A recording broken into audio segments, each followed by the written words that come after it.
வணக்கம்,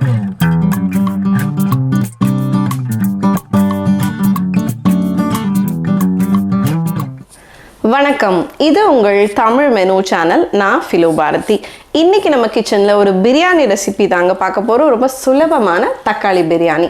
சோனா மசூரி அரிசியை வச்சு சிக்கன் சூப் கியூப்ஸ் சேர்த்து ப்ரெஷர் குக்கரில் தக்காளியை வச்சு இவ்வளோ ருசியான ஒரு பிரியாணி செய்ய முடியுமான்ற அளவுக்கு ருசியாக மணக்க என்னோட ஸ்டைலில் தக்காளி பிரியாணி எப்படி பண்ணுறதுன்னு பார்த்துடலாம் வாங்க.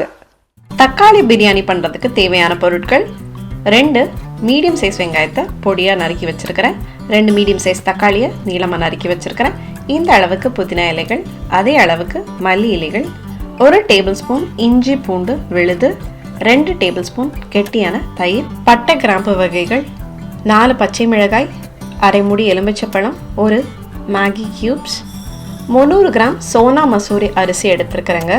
எங்கள் வீட்டில் பொன்னியன் சோனா மசூரி தினமும் சாப்பிட்றதுக்கு மாறி யூஸ் பண்ணுவோம். இன்றைக்கி நான் சோனா மசூரி அரிசி எடுத்துருக்கிறேன். 300 கிராம் ஒரு 2-3 தண்ணியில் நல்லா கழுவிட்டு ஒரு 15-20 நிமிஷம் இது நல்லா ஊற விட்டுடுங்க. அதுக்கப்புறமா ஸ்டவ் ஆன் பண்ணி ப்ரெஷர் குக்கரில் தான் இன்றைக்கி பண்ண போகிறோம்.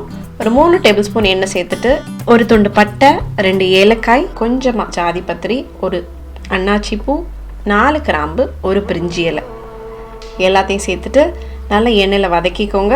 இப்போ பொடியாக நறுக்கின வெங்காயம், இந்த வெங்காயம் நல்லா சாஃப்டாகி நல்லா பொரியணுங்க. அது வரைக்கும் நிதானமாக நல்லா அந்த எண்ணெயிலே போட்டு இதை வதக்கிக்கோங்க. இந்த அளவுக்கு ஃப்ரை ஆகணும். அடுத்தபடியாக ஃப்ளேமை நல்லா கம்மி பண்ணிவிட்டு எடுத்து வச்சுருக்கிற இஞ்சி பூண்டு விழுது. இஞ்சி பூண்டு ரொம்ப அரைக்கும் போதே நல்ல ஒரு ஸ்ட்ராங் ஃப்ளேவர் கிடைக்குங்க. அது நீங்கள் எண்ணெயில் போட்டு ஒரு 2-3 நிமிஷம் மிதமான தீயில வச்சு வதக்கி எடுத்து அதுலேருந்து எண்ணெய் பிரிஞ்சு வர வரைக்கும் வதக்கும் போது தான் அது நல்ல ஒரு ஃப்ளேவர் அண்ட் ரிச்னஸ் கொடுக்கும் உங்களோட டிஷ்ஷுக்கு. இது மறந்துடாதீங்க.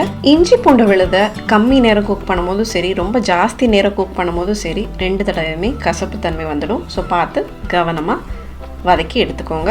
அடுத்தபடியாக எடுத்து வச்சிருக்கிற மல்லி இலைகள், புதினா இலைகள், பச்சை மிளகாய் 4 பச்சை மிளகாய் சேர்த்துருக்கிறேன், கீறிட்டு சேர்த்துருக்கிறேன். உங்கள் காரத்துக்கு ஏற்ற மாதிரி பச்சை மிளகாய் நீங்கள் சேர்த்துக்கோங்க.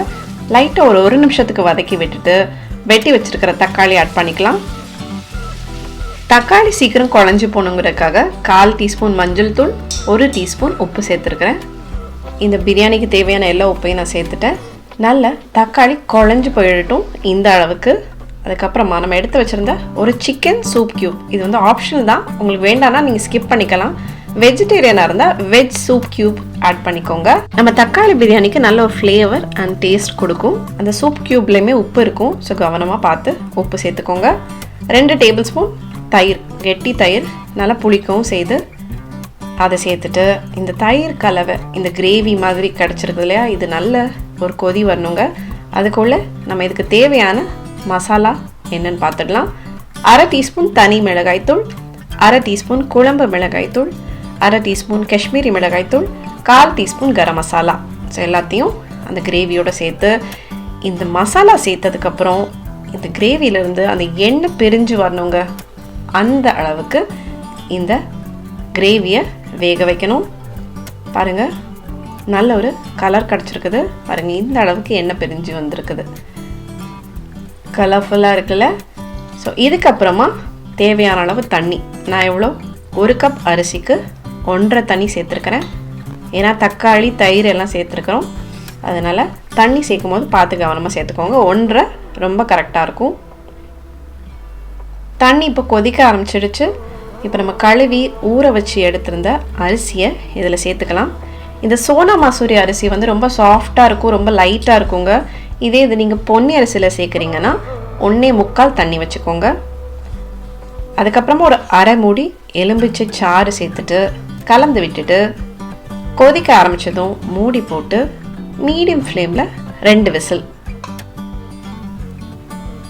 ப்ரெஷர் போயிடுச்சு. நம்ம ஓப்பன் பண்ணி பார்க்கலாம். வாவ், கமன் வாசம் வருதுங்க. அவ்வளோ சாஃப்டாக உதிரியாக கொஞ்சம் கூட அடி பிடிக்கவே இல்லை. பர்ஃபெக்டாக கிடச்சிருக்குது நம்மளோட தக்காளி பிரியாணி. வாவ், இப்போ இதை சர்வ் பண்ணி எப்படி இருக்குதுன்னு டேஸ்ட் பண்ணிடலாம்.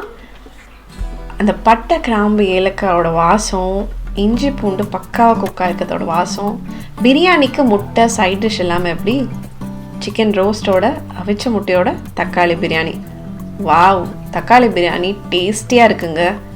இது எல்லாத்தையோட சேர்த்து ஒரு பெரிய பைட்டாக போயிடலாம். வாவ், செமையாக இருக்குது. நீங்களும் கண்டிப்பாக ட்ரை பண்ணி பார்த்துட்டு எப்படி இருந்து மறக்காம சொல்லுங்கள். எல்லாரும் இந்த வீடியோவை ரசித்து பார்த்துருப்பீங்கன்னு நம்புகிறேன். இன்னைக்கு தக்காளி பிரியாணி கூட வச்சு டேஸ்ட் பண்ண சிக்கன் ரோஸ்டோட வீடியோ அடுத்த வாரம் உங்களை வந்து சேரும். தமிழ் மெனு சேனலை சப்ஸ்கிரைப் பண்ணாதவங்க கட்டாயம் சப்ஸ்கிரைப் பண்ணிக்கோங்க. மேலும் உங்களோட ஆதரவை எங்களுக்கு தொடர்ந்து தந்த வண்ணம் இருங்க. மற்றும் ஒரு ரெசிபியோட அடுத்த வீடியோவில் மீண்டும் சந்திப்போம். நீங்களும் சமைக்கலாம்.